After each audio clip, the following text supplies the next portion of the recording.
Yes, sister. Assalamu alaikum wa rahmatullahi wa barakatuh. Wa alaikum assalam wa rahmatullahi wa barakatuh. My question is how to conduct a relation after engagement for a boy and a girl.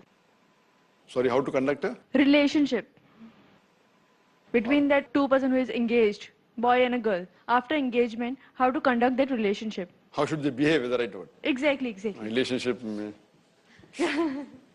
Someone is after engagement, that is after nikah. Yes. Sister asked the question that once, I understood the question, that how should a girl and boy behave after the engagement has taken place and the nikah hasn't taken place. So a relationship normally has many meanings. So how should she behave? What is the level of modesty, etc. See, in Islam, there's nothing like engagement. I am going to be engaged tomorrow. Oh, going to be engaged? That means engaged to be engaged. Once you have an interview, husband, wife, and the parents or whatever, whoever the elders agree, so finish. That's the engagement. That's already done. Okay, now we'll have the engagement, after 1 week. So it's not the engagement, it is engaged to be engaged. These are all the other cultures that are there.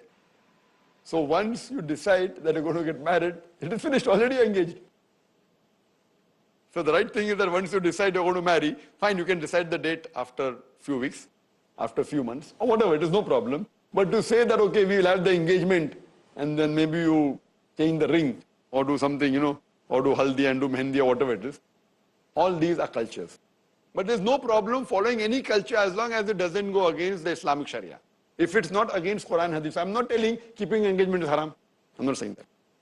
So if it's part of the culture, there's no Quranic verse saying that don't keep engagement, no Hadith saying don't keep engagement. So you can keep engagement, but it is not part of the Sunnah, it's mubah. So you want to do mehendi, you want to do haldi, no problem. But see to it doesn't go into extravagance, it doesn't break any of the rules of the Sharia. Now coming to a basic question, that after the girl is engaged, after they decided to get married, maybe after a few months, how should she behave with each other? Your behavior with the would-be husband or would-be wife is not the same as husband and wife. Please note that. That is the Western culture. Once you are engaged means no problem. You can do everything. Even before engagement you can do everything, after engagement everything, and after marriage also everything. So that is Western culture. So here it is that your hijab should be maintained. As far as the part of the Quranic verse that lower your gaze, when you're looking at a woman, Surah Nur chapter 24 verse 30 as I mentioned, and Surah Nur chapter 24 verse number 31, telling the men and the women to lower their gaze, should not stare. That can be relaxed, but relaxed means, fine, because engagement is there. So that can be relaxed a little bit. Relaxed doesn't mean that complete freedom. But yet the hijab should be maintained. You cannot say that if you're going to be engaged, and the girl cannot say, I need not wear my hijab. I can come without my scarf. Hijab should be maintained. Same as with a non-maharam. He is yet your non-maharam. Fine. If during the first interview, if the husband insists that you can relax a little bit of hijab because I want to have a better look at you, so certain hijab can be relaxed. Certain, not to a great extent.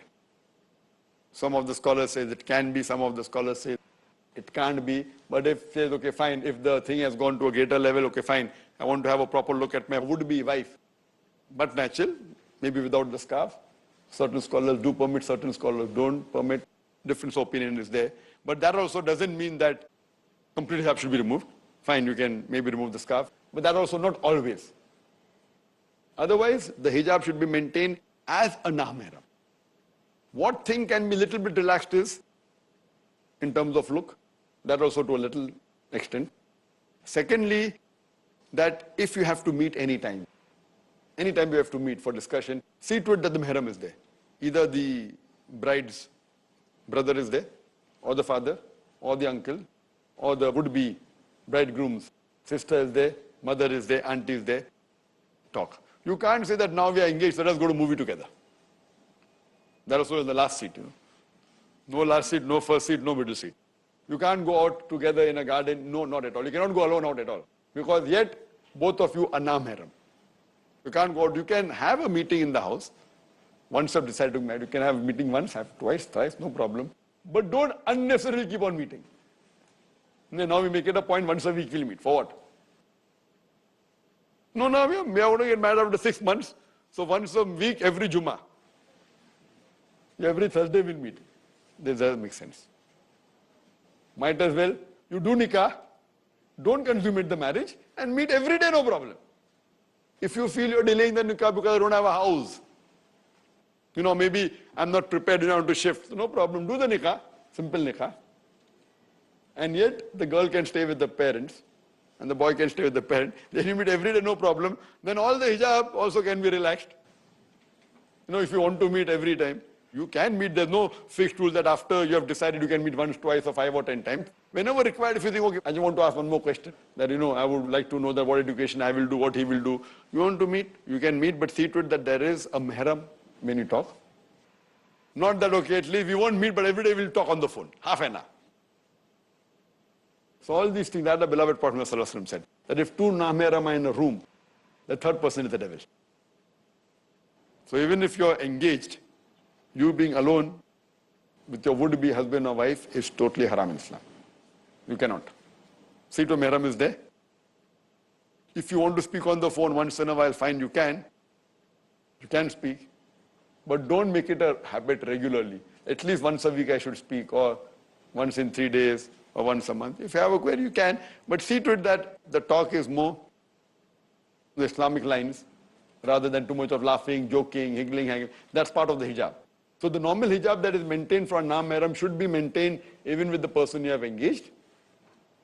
But you can meet the person more with a maharam, which you can do with other people also. Requirement is there. Suppose you have to go to meet a doctor. You can go every day also, no problem. Fine, but because the need is there.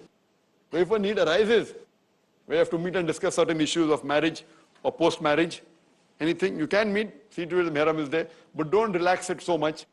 The maintenance of the hijab and the modesty is very important. Hope that answers the question. Assalamu alaikum, brother.